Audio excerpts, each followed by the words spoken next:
Hello and welcome to this Inspiring City podcast. We are sitting in a cafe in Dalston and I'm with Lolie Darko. Hi Lolie. Hi Stuart. So the BSMT Space Gallery has got another solo show and this time it's yours. So tell me, what can we expect to see in this show? A lot of sadness, unfortunately. Basically, most of my paintings are sad, big-eyed children.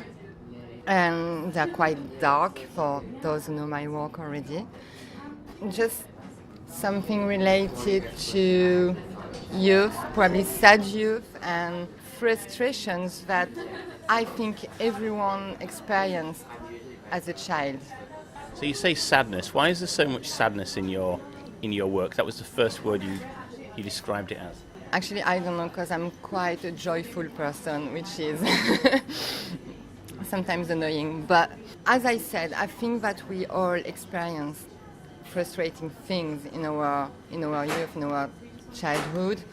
I probably need to put that on walls, on canvas. Also, I think that as an adult, as a grown-up person, we live in a world that's quite based on consumerism and that unfortunately harm people and animals. And using children to express those messages, I think is quite powerful. And often the children, I mean, certainly the work in the street, and it is mixed with the work in the show. I mean, the children, I've got a picture in front of me. It shows a child with Mickey Mouse style ears holding a Bambi who appears to have been killed, and he's holding it and he's crying. So that sadness comes out, this child theme that comes out, but then there's also this, the animals, the animal welfare type theme. Yeah, that's an important part. Well, that one in particular, so it's named Ignorance is Bliss.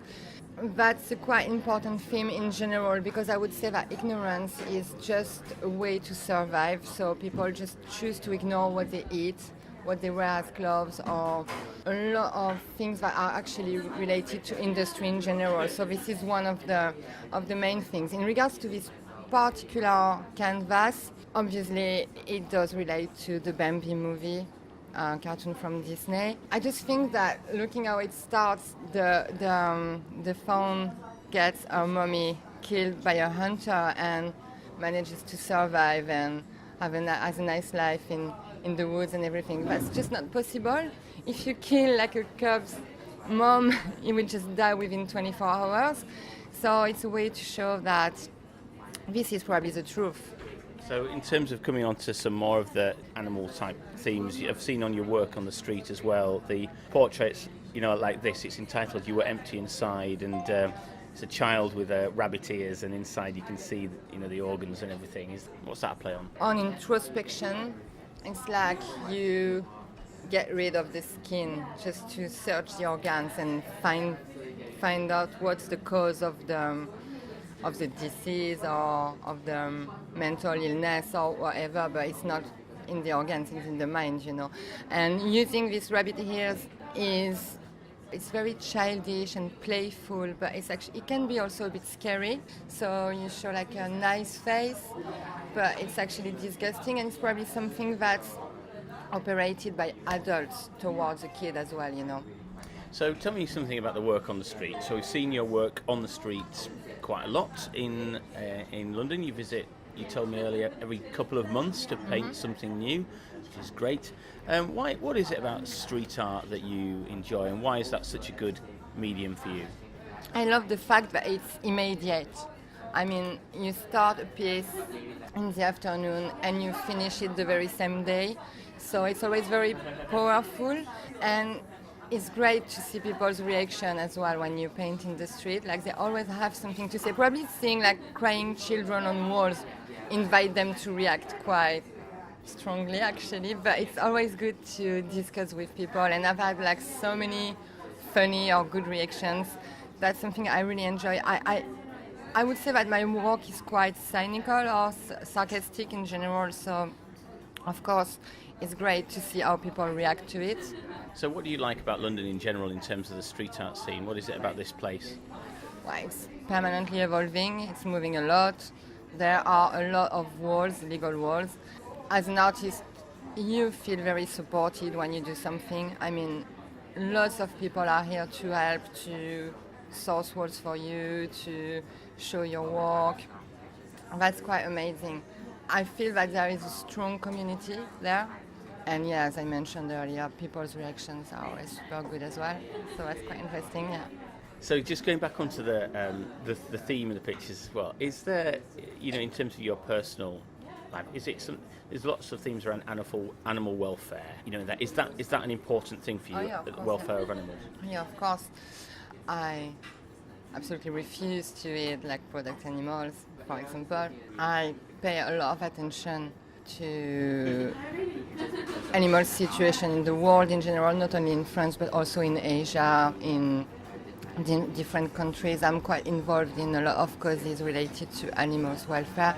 It's not only animals, but I think that animals are a good, how can I express that? I think that Darwin said something like this: the way a population treats animals says a lot about this population, and unfortunately we're not in a really good situation at the moment. And that's quite concerning, because if you see animals a bit differently, which is my case, they are thinking animals with awareness and feelings, which tons of people refuse to hear, which is terrible for me. But if you consider animals like this, there's no way that we can get locked in cages or sentenced to death in slaughterhouses. This is just disgusting to imagine that living creatures are just brought up to be eaten, killed and eaten. That's just something that's terrible for me, especially we know that we are in 2017 and we've got so many options in terms of food, and we are able to create things that actually taste like meat but are not harmful to anyone. So I really don't get why not more people actually change their way of life, change their food diet and everything. So that's something quite brutal and violent for me. So could that be part of the reason why, the children that you depict in the acts are so sad? Because obviously they are shown with animals a lot of the time. Are they sad because of the state of the world? Is that? Yeah, absolutely. It's there are children, naive, innocent, in a world of adults that is basically disgusting. So they cannot adapt themselves. You're quite protected as a child, you're well surrounded fully in your school, with your family, everything. So you're not aware of all these questions. But imagine having children being aware of everything we're doing to animals, or all the things that go wrong in the world. And I think they would just refuse to adapt to the modern world. So they're sort of stuck in this lack of understanding. They don't know what's going on. They see things around, but they can't make sense of it because it doesn't make sense. Is that right? Yeah, absolutely. So tell me about the clown imagery. What's the clown imagery about when you draw those pictures? Still something very similar. It's meant to be festive, same thing as with the rabbit ears, for example. It's meant to be festive. It's absolutely not. This is sordid. Starting from something that's meant to make people laugh, and it's actually a mask, the mask that you should wear in society, but does not show the truth. The truth is absolutely sad behind it.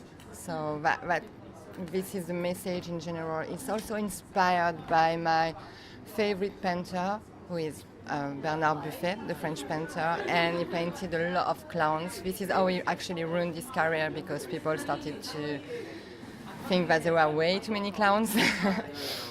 But this did inspire me a lot as well.